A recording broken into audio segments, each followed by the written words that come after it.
project, I had an idea of what I wanted it to be, but I didn't know how it would really turn out. I knew I wanted to do a dance performance about mental illness, but that was about it. I decided to go with the sections I chose: depression, anxiety, happiness, and the whole self, because I regularly experience depression and anxiety peppered with happiness.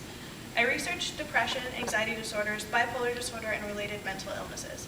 I also sought out choreographic techniques of different modern dancers, such as Isadora Duncan, Martha Graham, Caroline Bowe, Merce Cunningham, and Anna Halprin.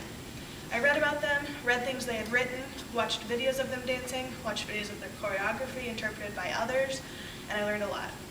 While I researched and read and watched, I asked a few people if they would be available and willing to dance for me. I had an idea of who I wanted, and I got them. I'm so glad that these guys were able to help me out and put all the time in and effort and recklessness and everything. I chose each of my dancers for their versatility and movement qualities. Over the past few years, I've seen each of them dancing different styles and in different venues, and I knew what type of movements I would want each of them to do. I zeroed in on different qualities that each of my dancers has in their movements to pick out and use. I really like Rebecca's style when she does slow, controlled movements, Jake's when he does quick, exaggerated movements, and Abby's when she does technical, stylized movements. So I used all of these to my advantage and relied heavily on their input and improvisation to build the sequences for each section. I knew what types of movements would correspond with each section, and I knew what kind of music I would want to accompany it, but I had to find the specific songs. I went through my huge iTunes library and asked some friends what they thought or if they had song ideas, and added any song I thought might be good to a playlist. It was over 2 hours long and contained more than 40 songs. That wasn't going to work, so I narrowed it down and tossed songs out and came down to 3 songs that I knew I wanted to use, the ones for depression, happiness, and the whole self. I ended up trimming them down to be about 2 minutes each, and later I switched to a completely different song for the whole section. I had some ideas about the anxiety song. I wanted it to sound like racing, disconnected thoughts and have a constant pounding beat.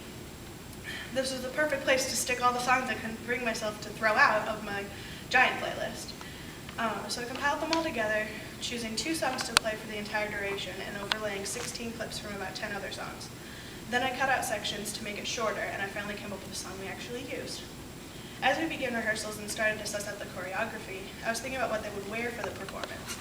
In some of the videos I watched, I liked the effect that wearing nude bodysuits had, as if the body was merely a vessel and what the body wore didn't matter, just the movements the body created. However, I decided that black would correspond better with the movement styles. Then I started to think about how I could further integrate the costuming with the music and emotions I wished to express, which brought me to the colored shapes idea. I'm pleased with how that came together. I wanted each dancer to personify an emotion, but not be disconnected from each other. I already had the whole self piece, but I wanted to further show that the emotions weren't isolated, but were interrelated. We're more complex and able to contain more than one emotion at once, and I wanted to make sure that the complexity was conveyed after each individual emotion was established.